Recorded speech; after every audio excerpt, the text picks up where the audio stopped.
Hello all of you, how are you all? Welcome back to Shaping Minds Venu.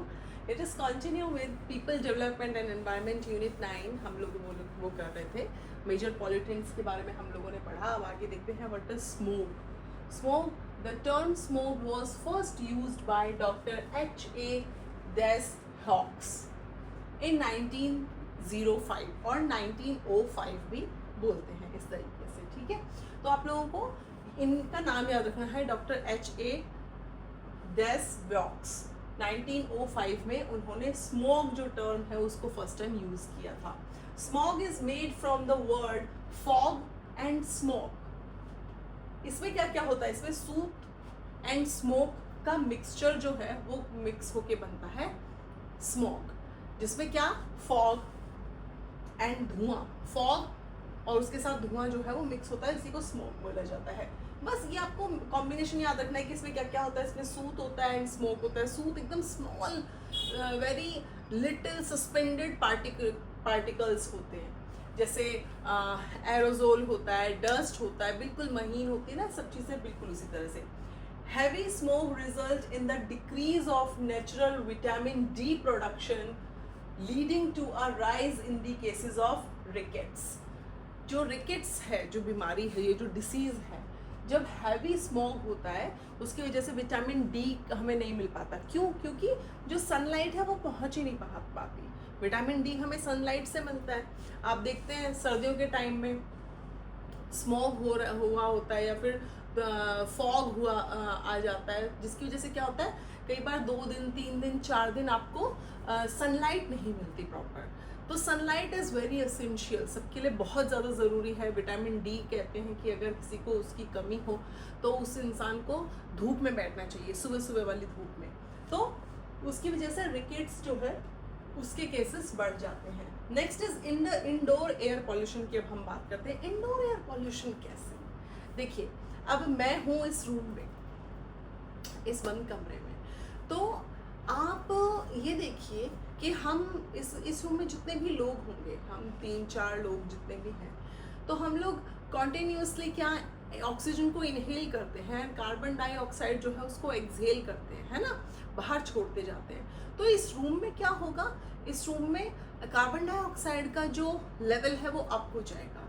इसीलिए बहुत बार recommendations की जाती हैं कि आप अपने सोने वाले रूम में स्नेक प्लांट आता है एक, जिसका कुछ इस तरह से पत्तियां होती हैं, ऐसे ऐसे लंबी पत्तियां होती हैं और ऐसे ऐसे कुछ लाइंस होती हैं उसमें, ऐसे ऐसे इस तरह से पत्तियों वाला एक प्लांट होता है ग्रीन कलर का, उसमें कुछ इस तरह से लाइंस होती है. स्नेक प्लांट जो है वो अपने रूम में ज़रूर रखना चाहिए. वो ऑक्सीजन को और कार्बन डाइऑक्साइड को एब्जॉर्ब करता है.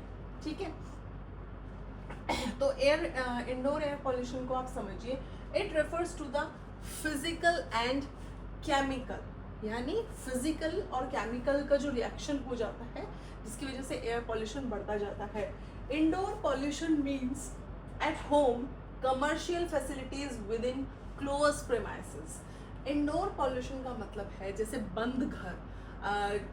हमेशा ये हैबिट होना चाहिए कि आप रूम की खिड़कियाँ, जैसे सुबह बहुत ज़्यादा गर्मी है तब आप दिन में खिड़कियाँ नहीं खुली रख सकते कांच की, लेकिन अर्ली मॉर्निंग पे आप 2 घंटे के लिए, एटलीस्ट 5 to 7 के बीच में, 5 to 7 के 2 घंटे के लिए अगर अपनी घर की विंडोज़ ओपन कर देते हैं, डोर्स ओपन रखते हैं, तो एक बहुत अच्छा प्रॉपर वेंटिलेशन हो जाता है. लेकिन अगर आप लोग विंडोज़ एंड डोर्स को ओपन नहीं करते हैं और उसी एयर में रहते हैं, तो वो जो एयर है वो पॉल्यूटेड एयर होती है.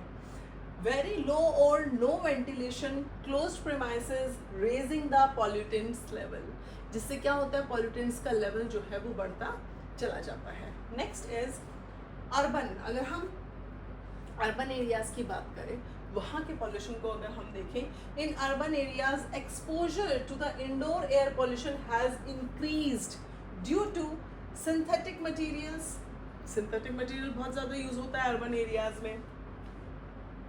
फॉर बिल्डिंग्स, जो बिल्डिंग्स हैं बहुत, उनका जो कंस्ट्रक्शन है बहुत क्लोज्ड एंड बहुत ज़्यादा वेंटिलेशन वाली कंस्ट्रक्शन नहीं होती है. Use of chemical products and pesticides. ठीक है, और इसी के साथ वैरायटी ऑफ रीज़न क्या है, construction, less ventilation and opening synthetic materials. तो इन सब की वजह से इंडोर पॉल्यूशन जो है वो बढ़ता चला जाता है। अभी आप अपने घरों में देखिए, जो गांव में घर होते थे वो खुले होते थे, उसमें आंगन होता था। अब आप देखिए घर में आंगन ही खत्म हो गए हैं। अब चारों तरफ मतलब कमरे होते हैं, बीच में ड्राइंग रूम होता है, वो भी बंद होता है। पहले लोग ऊपर भी जाल बनाते थे, है ना, वो भी एक वेंटिलेशन का काम करता था।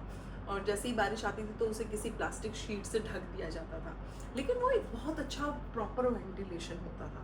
बहुत ज़्यादा खिड़कियाँ होती थी घरों में, और इस तरह खुले खुले कमरे होते थे। बहुत रेयर ही ऐसा होता था कि हर रूम में दरवाज़ा हो, ठीक है। तो ये क्या था, ये बहुत अच्छा एक प्रॉपर हम कह सकते हैं मैनेजमेंट था प्रॉपर एयर वेंटिलेशन के लिए।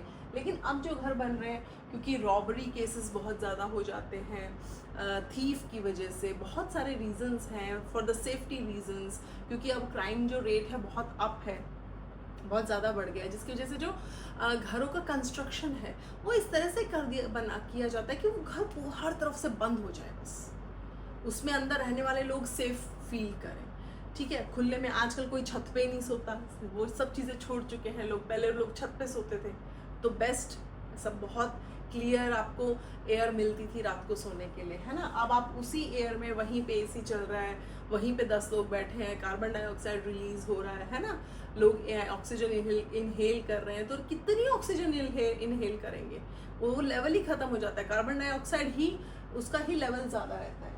तो अर्बन एरियाज में जो पॉल्यूशन है उसका लेवल बहुत ज़्यादा है।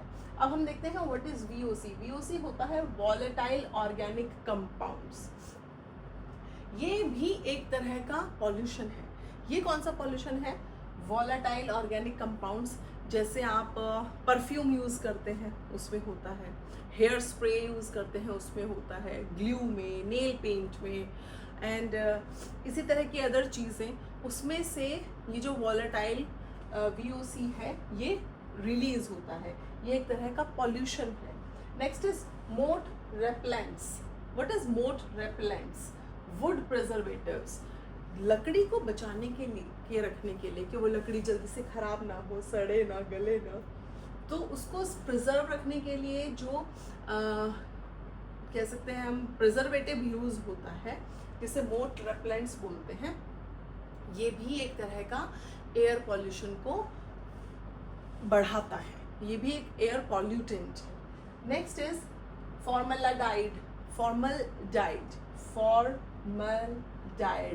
ठीक है, ये क्या है? Mainly released from carpets and insulation foam. बल्कि नैप्थलिन बॉल्स जो होती हैं, है ना, कपूर की बॉल्स होती हैं, उससे भी ये जो फॉर्मलडिहाइड है, ये जो पॉल्यूटेंट है, ये रिलीज होता है कारपेट से एंड इंसुलेशन फॉर्म से, नैप्थलिन बॉल्स से, इन सब से ये वाला पॉल्यूटेंट। इनके नाम याद रखने ज़रूरी हैं कि आपको क्वेश्चन आ सकता है एग्जाम में, VOC क्या है, मोट रेपेलेंट्स किससे होता है, किस तरह का पॉल्यूटेंट है ये। फिर आपसे फॉर्मलडिहाइड पूछ लेंगे कि ये कैसा पॉल्यूशन है, और ये एयर पॉल्यूशन है, वाटर पॉल्यूशन है, या नॉइज़ पॉल्यूशन है। इस तरह से आपको ऑप्शन दे सकते हैं। साथ में ये भी पूछ सकते हैं कि कैसे ये रिलीज होता है, इसका सोर्स क्या है। And next one is radon. Radon जो है, it is emitted naturally by the soil. अब देखिए ये कैसे, जब आप एक बंद कमरे में, मान लीजिए बहुत टाइम तक बहुत सारी मिट्टी इकट्ठा रहे, ठीक है, बहुत सारा जो कह सकते हैं हम इकट्ठी कर दी गई हो मिट्टी कहीं पे, उससे ऑटोमेटिकली गैस जो है, जो पॉल्यूटेंट है, वो रिलीज होने लगता है, जिसको रेडॉन बोलते हैं। And very important, due to poor ventilation ये होता है, क्योंकि वो कमरा बंद है, उसमें वो सॉइल है, तो वो एक तरह का कॉम्बिनेशन होके उसमें से गैस रिलीज होना स्टार्ट कर होती है। सबसे इम्पॉर्टेंट, रेडॉन की वजह से लंग कैंसर हो सकता है, ठीक है। रेडॉन की वजह से क्या हो सकता है? Lung cancer. तो ये चीज़ें याद रखनी ज़रूरी है। रेडॉन हो गया, फॉर्मलडिहाइड हो गया, फिर आपका VOC हो गया, इन सब के नाम याद रखो। मोट रेपेलेंट्स हो गया, इन सब के नाम, इनके सोर्स, इनसे होने वाले डिसीजेस, बस इतना काफ़ी है। तो ये था हमारा आज का लेक्चर। मिलते हैं नेक्स्ट वीडियो में एक न्यू लेक्चर के साथ। Please Do like, subscribe and share my YouTube channel. Thank you so much. Bye bye.